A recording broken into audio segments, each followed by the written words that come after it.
I might be able to take a break at last if I go get the refreshments that everyone requested. I'm just going to have to keep going till then. In actuality, I am unable to move my left side freely. I played softball for the high school team when I was a sophomore. I was engaged in a traffic accident on my way to a game. My life was altered because of the accident, albeit I don't remember all the specifics. Even though I was able to resume walking with daily therapy, I am unable to let go of my cane since my left side is still immobile. No one could have predicted that I would be relying on a cane at my age, but as I came to terms with this fact, I saw that everything could be resolved in some way. My family was supposed to be waiting at the entryway, so I went back there and purchased beverages for everyone. However, no one is present. That's strange. Where they should have been waiting, there was no sign of them. This is definitely the correct location. I set down the beverages I was carrying on a couch and surveyed the foyer. I was still unable to locate the three of them. They were already in line at the security barrier, I saw. They were really in the middle of the screening process. What a predicament. All of our airline tickets were handled by my dad. I was unable to board the same airplane as he was being inspected without me. I would most likely just be turned away even if I queued up. I pulled out my phone and gave my dad a call as I waited for him to complete his screening. "Hi there, I've purchased the beverages and will return." "Oh, I forgot about you entirely. I apologize for it. You are free to go home and do anything you want after finishing all of the beverages you purchased." Although we had a brief conversation, the phone call stopped there, thus I was ultimately left behind. Although I was a little let down, I choose not to focus on it because this type of therapy is typical. This is how Dad, Mom, and Maggie are all the time. You don't seem to be upset about anything these days, do you? Perhaps the collision caused some mental confusion. You used to be irritable and take things extremely seriously. Perhaps you have matured as a person. That seems to be the case. I feel like I've changed since the accident. I'm not angry anymore. It seems unreal, like a narrative taking place in the distant past. I don't recall much of the doctor's explanation of the subtleties of my emotional condition. In retrospect, I saw that I would never be able to play softball again due to the accident's after effects, even though I had always given it my best. Most people would give up or feel hopeless during such times, but I didn't experience any of those emotions. All right, that's how it is.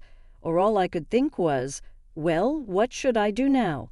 Everything seemed to be someone else's issue. I wasn't upset when I was dropped off at the airport while I went to get beverages. To make sure I could go to my destination, I went right away to the airline desk nearby. Everything from luggage to boarding procedures was handled by the kind and helpful male receptionists. Despite my gratitude to him, I was able to successfully complete the security check. I couldn't give up on the hotel at my destination, even though I missed the flight I had initially intended to take. I thus ordered a ticket for the earliest flight that was available right away. Regarding my stay, I had previously been in touch with the hotel, and I had no plans to cancel. Actually, I didn't even have the choice to cancel. To be honest, returning home was too much bother. I had gone this far, therefore I truly wanted to reach my objective despite the additional cost. I completed the security check without incident and was assisted with my bags as I made my way to the boarding gate because of the airport staff's excellent help. The ringing of my smartphone interrupted my leisurely time at the gate. The missed call log continued to grow, and the calls were unrelenting. Whoa, there are so many calls. It's a little frightening. "Are you okay, Mom?" "Sorry, my ticket is here. Everything seems fine, many thanks." "Are you sure you're okay with your phone? It's challenging to use a cane and converse on the phone." I apologize. "I understand. When I reach my location, I intend to give you another call. I appreciate your concern." I put my phone aside and boarded the aircraft in spite of the strange discussion. I told the Worry Airport employees that I intended to phone back after I got there, which I believed would not be an issue. I chose to enjoy my flight by settling into the seat that was designated on my ticket and putting my constantly ringing smartphone on airplane mode. I reached my location without incident 2 hours later, and I waited for my checked bags on a bench at baggage claim. I need to make that call back. I tentatively switched my smartphone off of airplane mode. "No way," I said. "It's the most missed calls I've ever seen." There were an astounding 57 calls left by Dad, Mom, and even Maggie, who doesn't often get in touch with me. I may be more well-liked than I realized. "Hello, Dad. What's up? Why didn't you answer your phone? Anyway, where are you now?" "I'm at the airport of my destination." "You didn't go back home?" "That's good. Then come here quickly." "What happened?" "Everything's a mess. When we tried to check into the hotel we booked, they asked for a way higher rate than expected, and we're in trouble." "I see, that could happen. I don't know the details, but they said you're involved somehow, and I'm really confused. Please come quickly. Our plans are ruined if you don't." "Got it. I'll head there as soon as I pick up my luggage, so wait for me." After hanging up, I collected my luggage and headed towards the taxi stand. I felt conflicted. Something didn't sit right with me. Dad, who had been acting like he didn't need me just a while ago, was now suddenly asking for my help when his own situation turned disadvantageous. Anyone would think the same under such treatment. With no particular reason to hurry, I slowly made my way to the taxi stand. "Mom, let me help you with your luggage." "Ah, thank you." "Shall I put it in the trunk?" "Yes, thank you." As I slowly approached the taxi, the driver swiftly jumped out of the car, took my luggage, and quickly loaded it into the trunk. I deeply felt that there are kind people in this world. My family is nothing like them. "Where to?" "Please take me to the Royal Bayside Hotel." "Understood. By the way, did you come here alone?" "Yes, that's right." "You might have wanted to come with your family or someone." "I'm sorry if that sounds rude." "Ah, right, haha. Actually, I was supposed to come with my family, but there was a little misunderstanding." "Is that so? That must have been tough." "Well, I have no obligation to cover for them." Explaining the whole situation to the taxi driver wouldn't change anything. While responding lightly, I decided to take a short rest in the taxi. My family has always given me the impression of being a very strict household. When I was young, my parents were very, very strict. Now they spoil my sister Maggie so much that I sometimes wonder if we are really sisters. But back then, I used to envy other families for how strict ours was. My dad was a professional softball player, a celebrity known by everyone. I still remember feeling secretly proud whenever people talked about my dad at school. "Listen, Cheryl, you're going to surpass me. You have a natural talent. You must become a great player. Can you do it?" This was my dad's usual phrase. As for my mom, "You've inherited your father's excellent athletic skills, but aren't you bad at studying? It would have been nice if you had taken after me in that aspect." My mom said, sounding dissatisfied.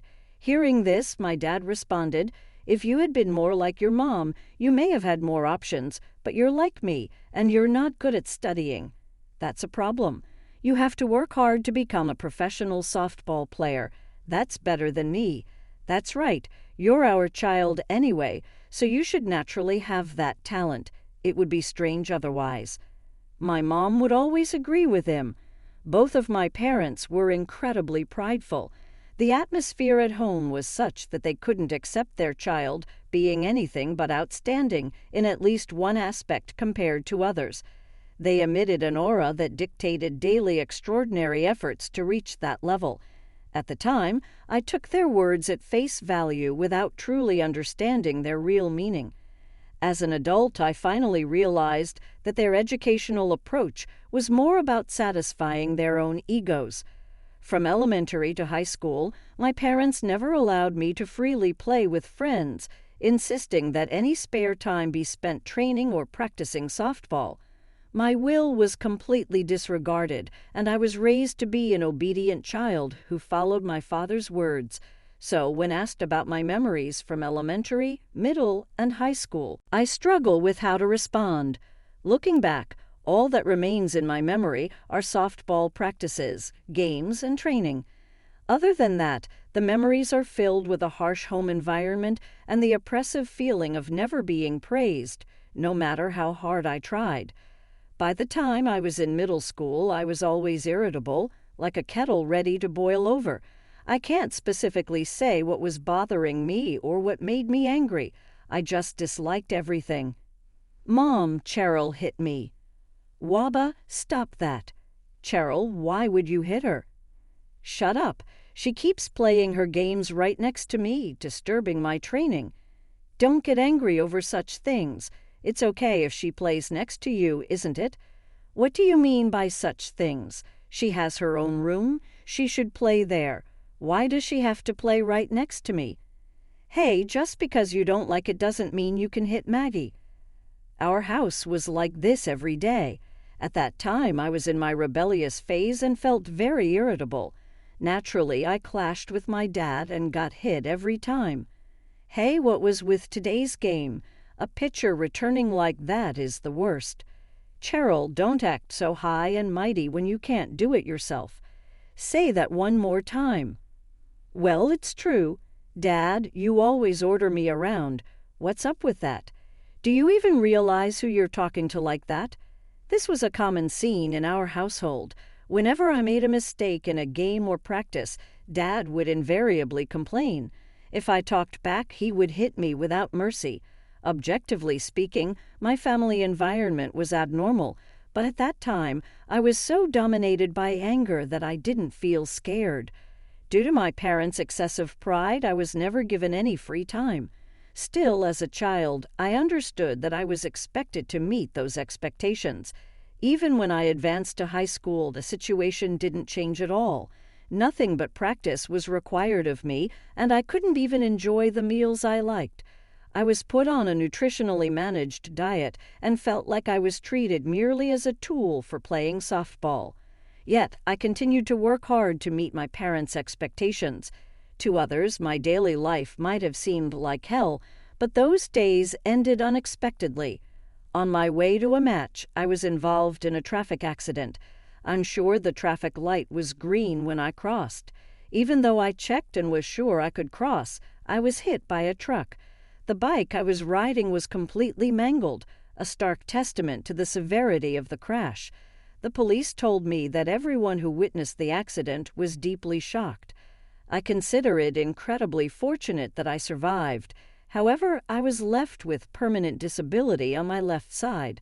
This accident marked a turning point for me, as I no longer became upset over things. With this condition, I could no longer meet my parents' expectations. Strangely, I felt neither despair nor sadness. Everything seemed inconsequential, and I found it hard to think deeply about anything.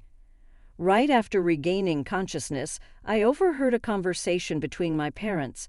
"She's finished, she's alive, but her path as a softball player is cut off." It seems so, but we still have Maggie. Unlike Cheryl, she can manage well enough in everything, not just studies and sports, but she also has many other possibilities. Yes, we still have her. At that moment, something inside me burst. It was an odd sensation, more than fear or anger. Ah, these two are really in the wrong. That's when I finally understood. Since then, I felt guilty towards Maggie. After that day, my parents' obsession shifted from me to her. I finally arrived at the destination hotel. The taxi driver carefully unloaded my luggage. "Have you forgotten anything? Would you like me to help you to the lobby?" "Oh, no, thank you. I can manage this myself." "Understood. Then I'll take my leave here. Please enjoy your trip." The driver sent me off with a cheerful smile. I thought to myself what a kind person he was as I slowly walked through the automatic doors into the hotel. "Sis, you finally made it." "Sis." Ah, who? It was definitely directed at me. "Sis, it's been a while since I've been called that." Then Maggie rushed over and vigorously picked up my luggage. "Really? Dad is the worst, isn't he? I'll carry the luggage." Cheryl, you missed the plane. That must have been tough. Well, at least you arrived safely. Aren't you tired? Oh, they have the same faces as the family I know, but it's like they're completely different people inside. These people who are talking to me so artificially, what happened to them? No, I really think I did something bad. Really, it's okay. I'm not worried about it.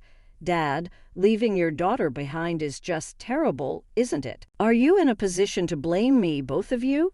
This isn't the time to talk about that. Let's go to the front desk first. We need to let them know Cuss has arrived. Mizu, Cheryl, welcome. It's great to see you doing well. Matthew, thank you for taking care of us. The person who rushed over after hearing the commotion from the family-like people was Matthew Perry. He is the manager of Royal Bayside Hotel. Please make yourself at home and relax as if you were at your own house. If there's anything you need, please do not hesitate to ask. Ahaha, I couldn't possibly impose that much. My son Ryan arrived here yesterday, and he's looking forward to meeting you. Ryan? That's wonderful. I'm sure he must have been busy with college. No, I wish he would study more seriously, but I don't feel much enthusiasm from him. However, when he found out you're coming, he suddenly insisted. I'll go even if I have to take a break. That's just like him. Matthew speaks in a familiar tone. Indeed, we have actually known each other for a while. To put it simply, I was slightly involved in the management of this hotel. In fact, his son Ryan and I were classmates and teammates from middle to high school. Even when I was bedridden in the hospital, unable to get up, he would come to see me every day without fail. A truly good friend.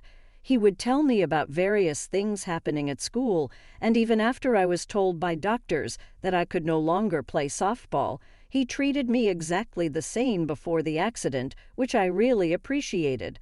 As I struggled with my rehabilitation, he would passionately encourage me, saying, "If you ever need anything, just let me know. I'll support you with all my might." Yet, oddly enough, he also came to me with his own problems almost daily, a rather curious guy in that respect. During my hospital stay, I heard from him that the hotel my father was assigned to manage was having a tough time. Still unable to move my body as I wished, I spontaneously began to study various subjects. Officially, it was for future purposes, but in reality, it was just to relieve boredom. Are you by any chance projecting yourself and your father onto each other? A what? What do you mean by that? I don't understand. Ryan has a strangely sharp intuition. He's the kind of person who, without any concrete proof, suddenly hits the nail on the head, a bit unnerving at times. I heard you've been studying recently. I don't understand the difficult stuff, though. Well, yes, I've been studying marketing, but I've just started, so I don't quite understand it myself yet. Wow, what's marketing? Listening to your father's story made me think maybe it's a good idea to innovate in how things are promoted and sold. It's like when you're trying to secure a starting position, you have to sell yourself, right? That's right. If I don't showcase what I can do in the next game, I'll quickly be off the starting lineup. Our school is known for being competitive. Yeah, I'm still learning, so I can't explain it well yet, but I think it's important to clearly showcase our strengths. Fawn, you're still hospitalized for a while, right? Once you're a bit more recovered, try talking directly to my dad. I really don't get the complicated stuff, and frankly, it's a hassle to listen and then relay it to him. You're the one who brought it up. It's not a consultation, it's just a vent. If I understood it all, I'd do it myself from the start. That's true, right? This was what led Ryan to introduce me to his father, Matthew. It ended up being after I was discharged from the hospital, but there was still room for improvement. Matthew and I had many discussions about the future management strategy of the hotel. Thanks to our efforts, the hotel's popularity soared, becoming a hot topic on social media and greatly increasing guest traffic. I am truly grateful.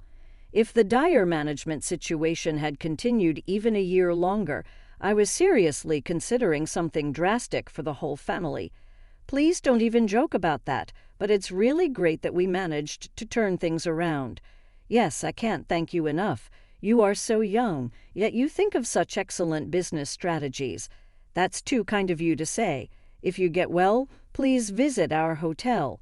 Ah, that yes, I would be glad to visit. I'll keep up with my rehabilitation for that reason. I replied with a smile, but Matthew had a complicated expression. However, I had found a new goal. It was a modest one, to stay at the hotel I had helped manage. That goal became my motivation to live. Rehabilitation was tough, but I continued with a positive mindset. Thanks to that, my body has recovered enough that I can walk short distances on my own. I have something I'd like to confirm here, Matthew began as he started the conversation. Surprisingly, we were not led to a guest room, but to the manager's office instead. The front desk staff would take my luggage to the room I had booked. It was my first time at such a formal hotel, but it was incredibly comfortable. Why didn't your family come together with you? Your father initially said she won't come, didn't he? No, I believe I said she hasn't come yet. My father tried to correct him. Fawn, it's impossible for us to forget our dear daughter. It was just a matter of seat availability. She had to take a different flight. I was really worried, sis. I'm relieved that you arrived safely. I silently observed the three of them continue their obviously staged conversation. Matthew turned to me and asked calmly, "Your family says so, but do you confirm their story?" "Well, I could let that slide," I responded. "And what do you mean by that?" The three of them said they were thirsty, so they asked me to buy drinks from the store. Naturally, it takes me longer to walk. When I got back, all three were already at the security checkpoint. What do you mean by already? Matthew looked at them with an intensity I had never seen before. There's a certain gravity when a usually calm person gets angry.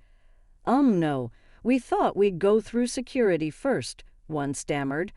Dad, you know you can't get through the security checkpoint without a ticket. He simply forgot. Really? My bad. I mistakenly thought I had already given Cheryl her ticket. It seems I must correct you. Matthew interrupted my parents' attempts to justify themselves. Until I took over, it appeared to me that you were speaking more assertively to our front desk staff. However, the moment you knew I was acquainted with your daughter, the story seemed to change, didn't it? Well, about that, thanks to your daughter's cooperation, our hotel has become a fully private club. It is possible to register as a member on the day of your stay, but in that case, there is a regulation that a first-time annual fee of $20,000 must be paid. He explained that amount is different from what we were told before. Mom, let's stop this. But with all due respect, it does not. Matthew quickly turned to me and respectfully said, "Please forgive any disrespect the hotel has shown until now. There were certain matters that the hotel could not compromise on." It's okay. Don't worry about it. It doesn't matter to me either way. So what does that mean exactly? How should I put it? It's like the timing is just right. I'm not particularly shocked, but this incident has made me feel that whether those three are with me or not, it doesn't really matter anymore. I see? Yes, after I stretch my wings here for a bit, I might consider starting to live on my own. I answered with a light smile. I hadn't thought about it in detail, nor was I absolutely determined to do it. Either way, it wouldn't bother me. That's how I had felt from the beginning. After leaving the manager's office, the pair of robust men who had appeared earlier somehow escorted me to the room I had booked. We were surprised to find out that you were the savior of this hotel. Honestly, I had imagined someone older. Sorry I didn't meet your expectations. Not at all. We have the manager's approval, and during your stay, we are dedicated to supporting you wholeheartedly. Please let us know if there's anything you need. Wait a second, isn't this a bit too much enthusiasm? The push is quite strong. It seems that the hotel staff knows about me. I was utterly bewildered as I encountered staff members treating me very politely or reaching out for a handshake. something I had never experienced before and didn't know how to handle. Noticing my discomfort, the men in black acted like bodyguards, protecting me from the staff. What's this situation? It felt like being treated like a Hollywood star. Just when I finally sat down on the sofa, thinking I could rest, a visitor came into the room. I thought I was finally going to have some rest. Yes, come in. As the door opened, a familiar voice called out, "Hey, best friend, how's it going?" "Ryan. Wow, it's been a while. I took time off just for you." "You should be grateful. You just wanted a break from school, didn't you?" "Don't point that out." "Hey, I heard your parents left you at the airport. That's hilarious. It's a seriously funny story." "Right, they really did leave me. I'm just glad I didn't end up at the Lost and Found." "You're not a kid anymore. No Lost and Found for you. Imagine being called over the airport pay system. Mizu Cheryl Green from so-and-so is at the Lost and Found. Please come to pick her up." That would be a riot. Cease. I'm laughing so hard that I'm getting more exhausted. I burst out laughing at Ryan's ridiculous jokes. This kind of reunion with my closest buddy was so rejuvenating that it let me forget how tired I was. For me, softball was everything. I thought I had lost my purpose when I lost that important aspect of my life. The only person who consistently showed concern for me as Cheryl Green was Ryan. The idea of presenting another to his own hotel management father would not occur to a normal high school student. Even worse was the fact that the father heard the opinions of a novice. A high school student's attempt to save a virtually bankrupt hotel is unlikely to be taken seriously. However, I think Ryan and his father had a strong trust and must have always taken care of me as well. Having such a wonderful buddy was a true blessing for me. I was thinking about these topics on a calm afternoon. The planned duration of the hotel stay was 1 week. But, I've been enjoying the single life for a while thanks to some complicated job posting rules, but having you here, Cheryl, has been a big help. Why is it? I ask myself. Matthew and I now share a home. He came across as really stiff and strict at first, but he was pleasantly friendly and laid back at home. Be more dependent on me. If it helps, think of me as your father. I was first shocked when he suggested, almost like a confession, that why don't we just live together here? But it ended up being quite comfortable to live with him. It is really simple to feel at home with him because of his calm manner and the fact that he never forces anything on me. According to rumors, your sister appears to have been turned down for a school recommendation. Feel free to disregard this, Cheryl. I guess news gets around quickly. It seems that others noticed her negative attitude. I'm not familiar with the specifics, but it appears to have generated a lot of criticism. Yes, it seems like everything has been going horribly, including friendships, school grades, and club activities. Perhaps it's karma. Are you taking pleasure in her misfortune? No, not at all. Despite the fact that it is about your own sister, you sound rather aloof. Indifference is said to be the antithesis of love. So no, not at all. Oh, that's frightening. I'd best put forth a lot of effort to avoid being perceived that way. By the way, is the meeting today scheduled for 4:00 p.m.? That's correct, indeed. Don't worry, I've made arrangements for transportation. At the moment, I operate independently as a freelancer, not affiliated with any particular company. Together with my new family, I'm loving this strange and beautiful living situation. It seems like my closest buddy will be back before the end of the year, but I need to remind her to be completely silent at night so Matthew can have a good night's sleep.